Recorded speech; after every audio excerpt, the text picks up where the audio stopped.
Hi guys! Ngayon na naman ako nakapag-vlog. So, ngayon ang aking i-video ay ang aking first time na magpapadala ng balikbayan box. Dito ako ngayon sa shop. Ibabalot ko yung mga napamili ko na ilalagay ko sa balikbayan box. So, ayan. Lots of chocolates. Dahil nga nag-trick or treat dito sa Amerika. So, ayan, nag-ano sila, 50% sale. So, ayan. Giveaways, 3 Musketeers, Twix, sneakers. Same nito, pero ito this one's medyo maliit-liit lang. Tapos marami siyang M&M's. Ito, malaki rin. Ayan. Ito, iba naman to guys. Laffy Taffy. Ewan ko, hindi ko pa siya na-try. Pero, bumili na lang ako para matikman nila. Tapos yung malalaking lollipop. Hershey's. Maraming cases. Kasi gustong-gusto nila yan. Tapos, bumili na ako dito ng candy canes. Pagpapasko naman ganyan lagi yung mga candies. Tapos, binili ko rin ng ramen. Hindi ko to gusto guys, pero binili ko na siya para ma-try din ng family ko. Ayan. Bumili rin ako ng malaking kape. Coffee mate. Tapos yung shoes na hindi ko na ginagamit. Lalagay ko na rin yan sa box. Same ng vitamins, chinelas, tapos ito sa pamangkin ko. And ito sa anak kong dalawa. Ano siya guys? Pamingwit pa.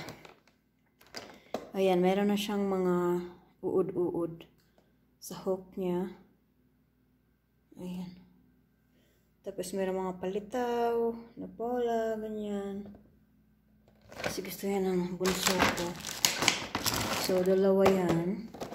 Tapos, ito naman yung isa para sa panganay ko kasi request nito. Bluetooth.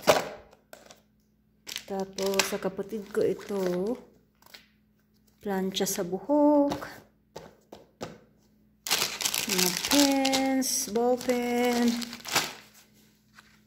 Ayan, madami akong nabili ng mga bote kasi mura lang to. Black and blue. Tapos, ito pang bata to eh. Arm floats. Yan. Mura lang yan kaya pinili ko na. Goggles para sa pag-swimming. Kasi yung bunso ko gusto niyan. Mga pair of socks. Bumili na ako ng black and white. Ayan, bibili pa ako ng marami. Mga damit para sa mga boys. Akin na hindi ko na ginagamit. Tapos, ito, mga deodorant, shampoo. Ayan. Spam, bumili rin ako ng spam. Baka makabili pa ako bago ko ipadala to. Ng iba pang mga dilata. Sabon, more toys. Yung mga tira pa yan nung nakaraang pagpadala. Ano pa ba? Yun lang guys. So, I'm so excited kasi first time ko talaga itong magpapabalikbayan box. Kasi nung nakaraan, nagpadala kami sa post office. Ang sobrang mahal pala noon.